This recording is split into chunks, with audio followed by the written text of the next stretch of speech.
Saudara-saudaraku semuanya yang saya cintai, para pimpinan Partai Gelora, Pak Sekjen, Pak Bedum, Bapak Koordinator Ketua Harian, Ustaz Rofi Munawar, serta seluruh pimpinan yang lainnya dan teman-teman DPW DPD yang hadir di Gelore Media Center, dan juga saudara-saudaraku semuanya yang mengikuti acara ini secara online.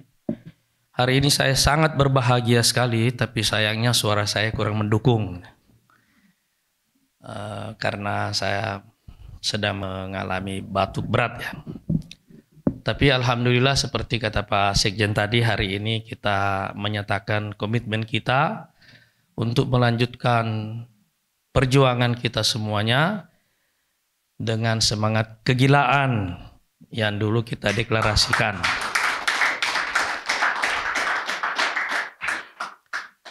Saudara-saudara sekalian, saya percaya kepada apa yang dinyatakan oleh Allah Subhanahu wa taala. Walladzina jahadu fina lanahdiyannahum subulana. Dan orang-orang yang berjuang di jalan kami pasti akan kami berikan petunjuk. Jadi kita melanjutkan perjuangan kita ini dengan satu kesadaran yang penuh bahwa kita mempunyai satu cita-cita besar, bahkan jauh lebih besar daripada kapasitas kita saat ini, jauh lebih besar dari realitas kita saat ini. Tapi kita juga percaya bahwa mereka yang mempunyai cita-cita besar insya Allah akan mendapatkan tambahan kekuatan dari Allah Subhanahu wa taala untuk suatu saat meraih cita-cita itu insya Allah. Apa yang perlu untuk kita terus-menerus ulang-ulangi dalam satu perjalanan perjuangan yang panjang adalah beberapa hal yang ingin saya sampaikan pada kesempatan ini. Yang pertama adalah kita perlu terus-menerus memperbaiki dan meluruskan niat kita dalam keterlibatan kita dalam perjuangan ini. Kita di sini semuanya dikumpulkan oleh semangat beribadah kepada Allah Subhanahu wa taala melalui wadah perjuangan politik yang kita yakini sebagai satu dari ibadah yang paling afdal atau satu cara mendekatkan diri kepada Allah Subhanahu wa taala yang terbaik di antara semua ibadah-ibadah yang lainnya. Dan yang membuatnya lebih baik daripada ibadah yang lainnya adalah karena jalan perjuangan ini penuh dengan tantangan yang sangat berat. Dan kita mengenal satu kaidah usul fikih yang mengatakan al-ajru ala qadril masyaqqah. Pahala itu ditentukan oleh berat ringannya suatu perbuatan. Perjuangan politik ini penuh dengan tantangan, penuh dengan fitnah, penuh dengan jebakan. Tapi kita semuanya memantapkan niat kita untuk masuk dalam wadah perjuangan ini karena kita percaya bahwa dengan semua kelemahan kita, kalau kita mempunyai niat yang ikhlas, insya Allah Allah Subhanahu wa taala akan menutupi kelemahan-kelemahan kita itu dan memberikan kita tambahan kekuatan dari sisi yang tidak pernah kita duga-duga. Ini poin pertama yang ingin saya sampaikan. Poin yang kedua adalah peristiwa-peristiwa dalam kehidupan yang kita alami, baik sebagai individu maupun sebagai organisasi.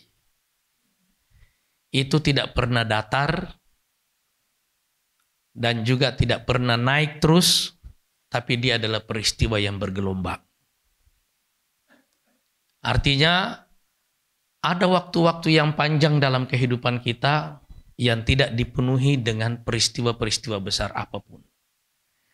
Tapi pada suatu ketika, dalam waktu yang sangat singkat, tiba-tiba kita ada dalam satu pusaran peristiwa yang sangat besar, yang kebesaran dari peristiwa itu melampaui semua waktu-waktu yang lain yang tadinya tidak ada peristiwa-peristiwa besar di situ.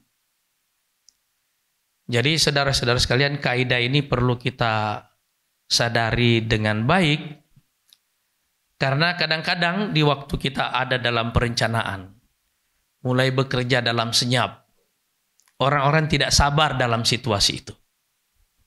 Orang-orang tidak sabar dalam situasi seperti itu.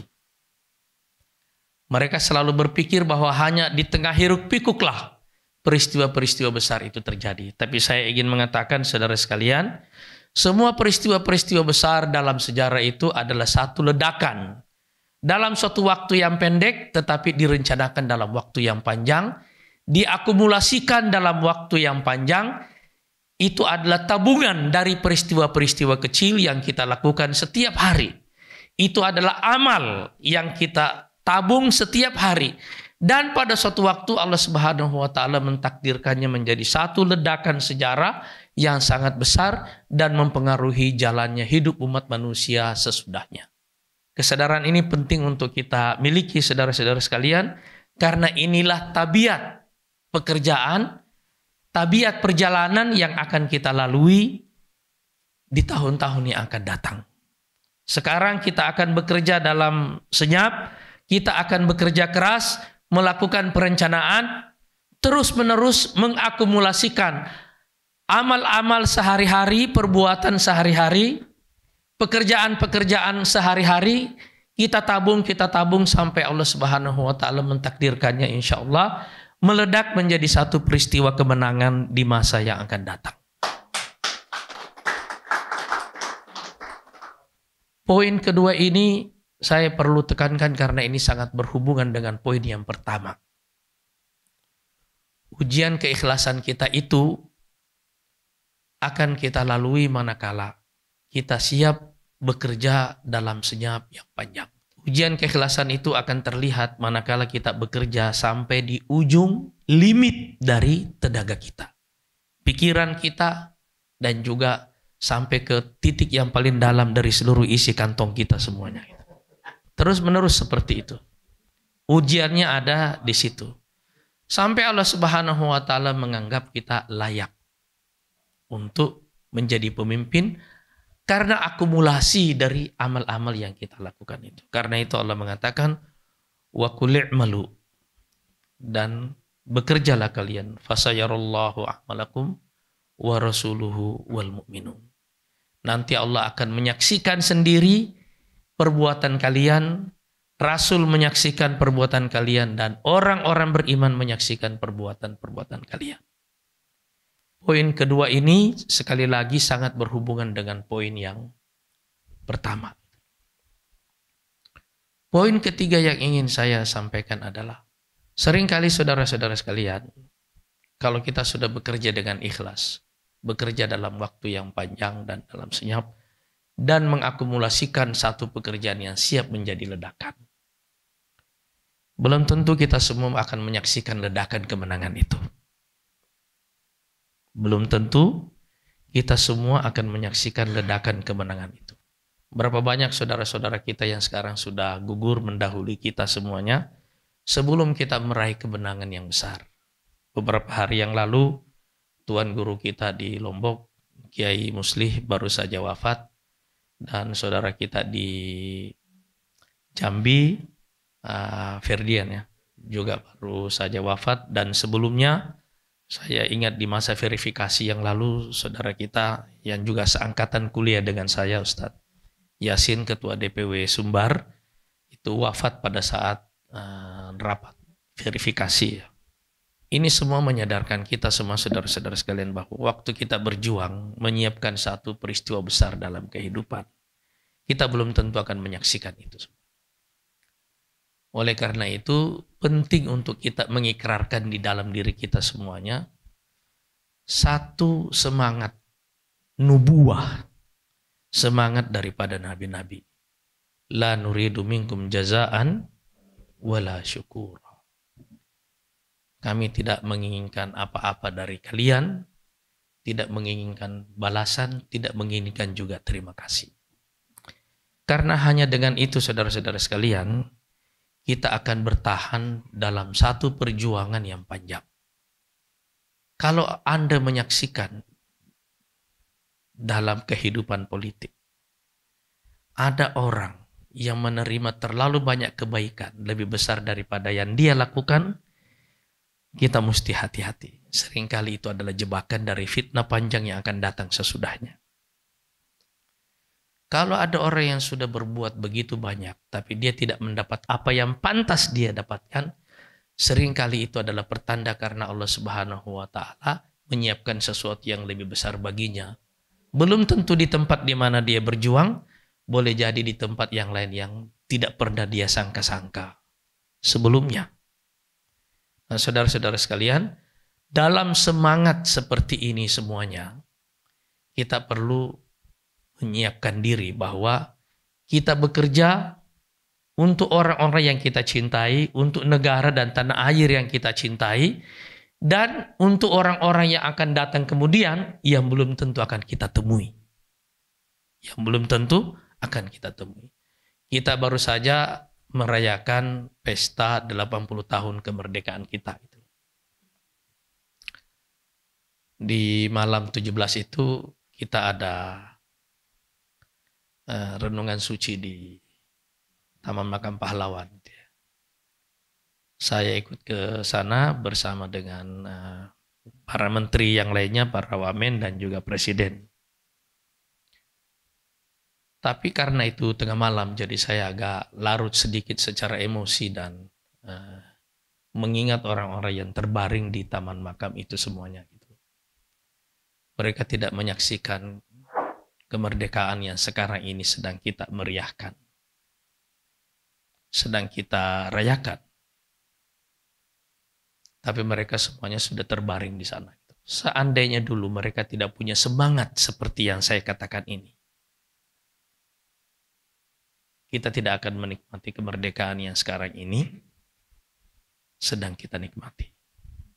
Begitu juga perjuangan kita, saudara-saudara sekalian semua, hari ini belum tentu akan kita nikmati di kemudian hari. Belum tentu.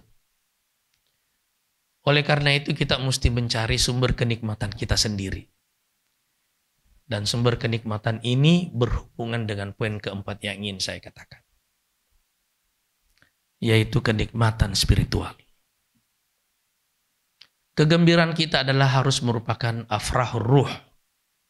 Kegembiraan jiwa. Kegembiraan yang datang di dalam diri kita yang kita rasakan manakala kita menuntaskan satu pekerjaan dengan baik dan sempurna.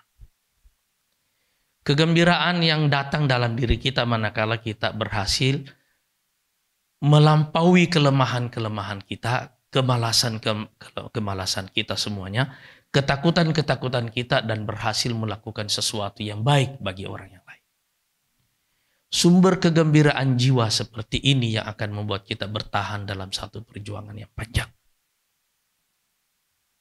Kalau sumber kegembiraan kita tidak berasal dari sumber kegembiraan spiritual seperti ini, percayalah bahwa kita tidak akan mempunyai energi yang memadai untuk ada dalam satu barisan perjuangan yang panjang.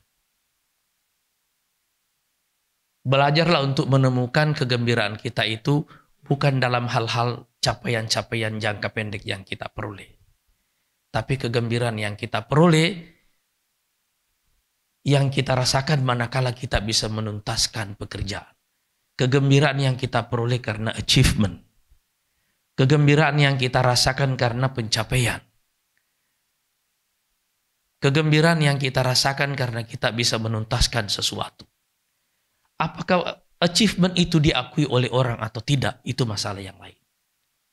Yang seringkali membuat kita kecewa dalam perjuangan politik yang panjang adalah manakala kita terlalu banyak mengharapkan aplaus.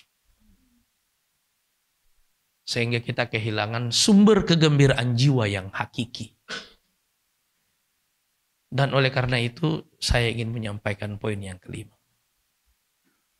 Musuh terbesar dari manusia pada akhirnya adalah kesepian. Kalau kita tidak mempunyai sumber kegembiraan jiwa seperti yang saya katakan tadi, kita akan menghadapi satu situasi di mana kita tidak bisa menikmati kesendirian karena kita tidak berdamai dengan jiwa kita. Kita tidak berdamai dengan jiwa kita semua. Itu sebabnya banyak orang yang keluar dari politik dan merasa kecewa. Kok saya sudah melakukan ini, orang tidak menghargai saya ya? Itu sebabnya orang mengalami yang namanya post power syndrome. Itu sebabnya orang semuanya terus-menerus ingin dikelilingi oleh orang banyak dan terus-menerus ingin mendapatkan tepuk tangan. Dan saudara-saudara sekalian, inilah yang membedakan kerja politik yang dimulai dengan niat ibadah dan kerja politik yang dimulai dengan harapan kepada kemenangan-kemenangan atau manfaat jangka pendek. Di sini akan terletak perbedaannya. Apalagi dengan jumlah manusia yang semakin besar jumlahnya sekarang ini, orang semuanya terlalu sibuk untuk memberikan Anda tepuk tangan setiap waktu. Orang semuanya terlalu sibuk untuk menyampaikan terima kasih kepada Anda setiap waktu. Orang semuanya terlalu sibuk untuk menyampaikan penghargaan yang tulus kepada Anda setiap waktu. Karena itu kita kembali kepada niat dasar ini bahwa salah satu tanda jika saudara ingin meraba semuanya, sumber energi kita untuk bekerja dalam jangka panjang adalah apakah kita menikmati saat-saat di mana kita sendiri? Apakah kita menikmati saat-saat di mana kita sepi seperti itu? Itu artinya kalau kita menikmati itu, insya Allah kita akan mempunyai sumber energi perjuangan yang tidak akan habis-habis. Apakah nanti kita terbaring di Taman Makam Pahlawan Kalibata atau tidak? Itu tidak penting bagi kita semuanya. Berapa banyak orang yang ikut berjuang yang tidak terbaring di sana? Terlalu banyak. Tapi mereka semuanya membuat kita menikmati kemerdekaan yang sekarang ini sedang kita rayakan.